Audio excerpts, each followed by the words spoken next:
What is up, P-Fam? Today, uwi kami ng Pilipinas! Ayun, napauray talaga yung anak ko. So, ayun na nga, uwi kami dahil makikikain kami sa birthday ni Mama. Konting chika lang, no? Si Mama kasi, di niya alam na matutuloy kami na umuwi. Dahil months ago pa lang, sinabi namin sa kanya na busy kami sa work at sobrang dami naming alibay. So this will be a big surprise talaga sa kanyang birthday dahil maliban sa amin, may ibang family members pa kami na uuwi. Si Tito Elmer from Canada, Tito Bot and Tita Tina from Dubai, and my cousin Ate Papsi from Abu Dhabi. O diba, bongga? Astig, A380 pa yung aircraft na nasa sa flight na to, and you know what? Isa ito sa bucket list ko. And sobrang thank you Lord sa opportunity at finally matatry ko na makasakay dito. Siyempre, nakaluwag-luwag ng konti sa kabayan kaya mag-Emirates tayo. Shoutout nga pala kay Tito Boyet dahil sa kanya nakabil kami ng discount sa flight na to. Iba talaga pag may tito ka nag-work sa Emirates. Thank you Tito! Finally, nakaboard na kami sa plane at sobrang swerte namin dahil nasa upper deck kami. Lakas mo ka feeling rich? May sobrang bayad kasi pag dito yung seat mo. Pero dahil we are traveling with infant, isa sa amin ay libreng pumili ng seat. Kaya si Divine, yung pinaka-front talaga yung pinili niya. Actually, nasa likod yung assigned seat ko pero napakiusapan namin na pwede ako ilipat sa front since family naman kami. Ganyan ka-kind yung staff ng Emirates. Bale, duman nga pala muna kami ng Taiwan. 3 nights kami dito. Upload ko na lang sa separate video yung mga ganaps namin dito kapag may free time na ako mag-edit. So fast forward, after 3 days, dumiretso na kami ng Manila and Manila to Jensan. Usually, si Mama at Papa yung sumusundo sa amin dati pero dahil nga surprise nga namin si Mama, kapatid ko na yung sumundo sa amin. Visit talaga tong kapatid ko. Hindi man lang kami tinulungan magbuhat ng mga bagahe. Finally, on the way home na kami to Tacorong City at ito na pala yung mga reactions ni Mama sa pag-uwi namin.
Nagibig pa dito yung galakat na ka.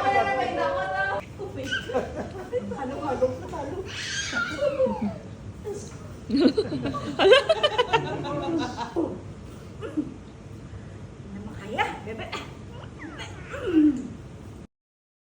Pisa naman, oh.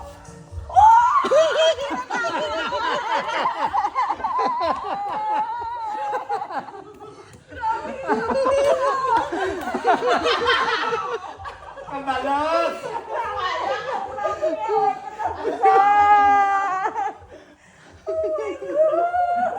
Wala akong pansin. Hindi na wala. Ah, sorry. Oo, hindi mo hindi ko pwede. Dahil mo lang po. Alangan? Hindi. Ito na, magdansa ako.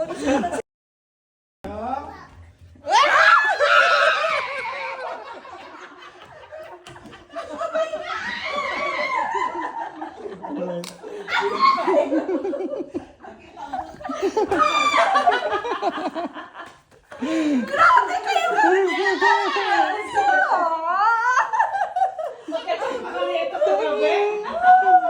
Grabe! Ay, di na! We made it! Finally!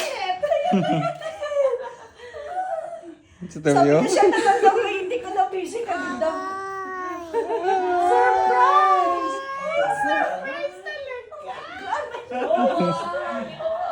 Nag-invade ng taga... May pantat ka mo? May pantat ka mo?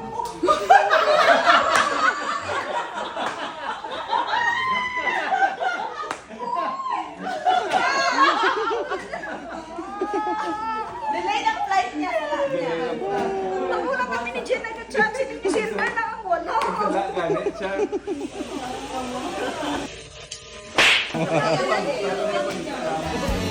Ay,